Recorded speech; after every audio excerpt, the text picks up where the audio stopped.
Merhaba arkadaşlar. Rengiyle, tadıyla ve şifasıyla harika bir reçel olan karadut reçeli yapıyorum. Burada 1 kilogram karadutum var. Dutları temizce yıkadım. Şimdi dutların saplarını tek tek ayıklıyorum.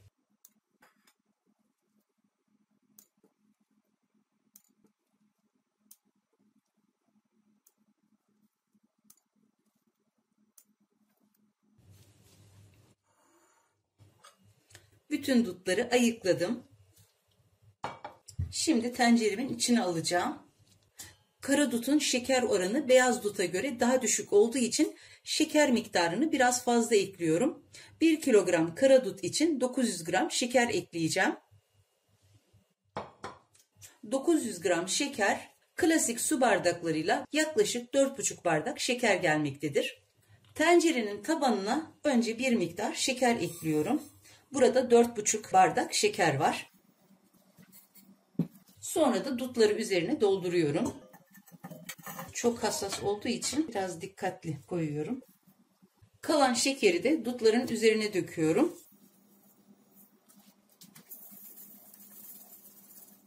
Bu şekilde dutları bir gece şekerde bekleteceğim. Karadut aynen çilek gibi dokusu çok hassas, çok narin yapılı olduğu için bir gece şekerde bekletildiğinde hem o dokusu güçleniyor hem de kendi suyunu saldığı için reçele ekstra bir su eklemeden tamamen kendi suyuyla reçeli yapmış oluyoruz. İmkanınız varsa mutlaka bu şekilde bekletin. Hemen yapacaksanız dahi en az bir 4 saat şekerde bekletin derim.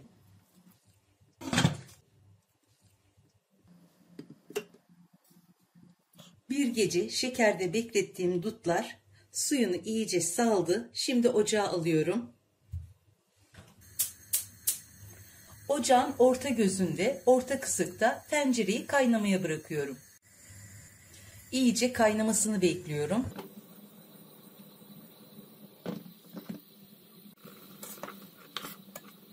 Kaynamaya başladım. Kaynamaya başladıktan sonra süre tutup 5 dakika bu şekilde pişiriyorum.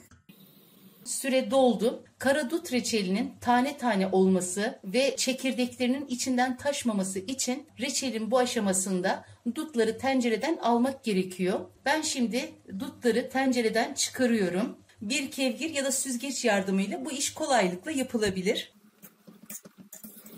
Bu şekilde iyice süzdürdükten sonra başka bir tabağa alıyorum. Ocağı bu aşamada kıstım.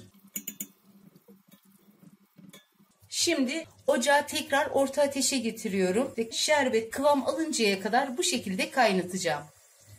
Yaklaşık 15 dakikadır kaynıyor. Henüz kıvamı tam olmadı. 5 dakika daha kaynatacağım.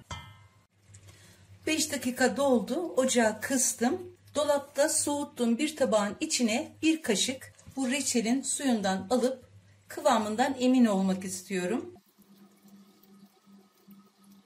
Kıvamı gerçekten tam olmuş. Şimdi kenarda beklettiğim dutları şerbetin içine ekliyorum.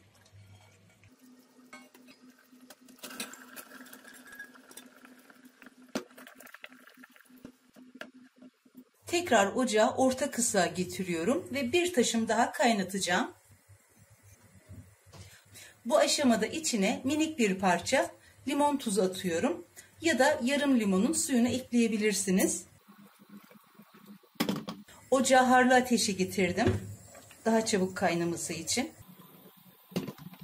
Bu yöntemle reçelin içindeki dutlar dalından taze koparılmış dut kıvamında ve çekirdekleri çok dışa taşmadan çok güzel bir reçel ortaya çıkıyor. Bu yöntemi özellikle karadut reçeline mutlaka uygulayın derim. Artık ocağı kapatıyorum ve reçeli kavanozlara dolduracağım. Hemen sıcak sıcak kavanozlara dolduruyorum.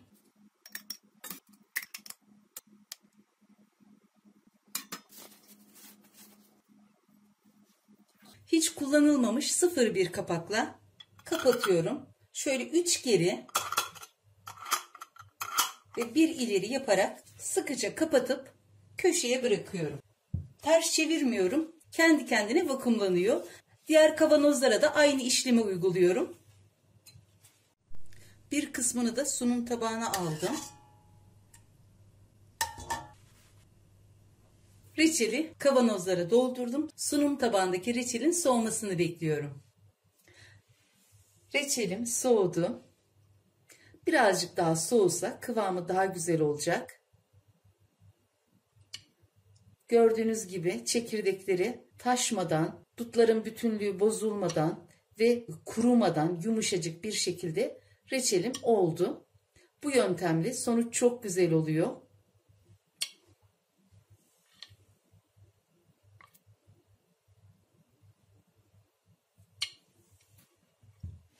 Yapımı kolay, oldukça şifalı, güzel bir reçel. Yapın ve deneyin derim. Yapacak ve deneyecek olan herkese kolay gelsin, afiyet, şifa olsun.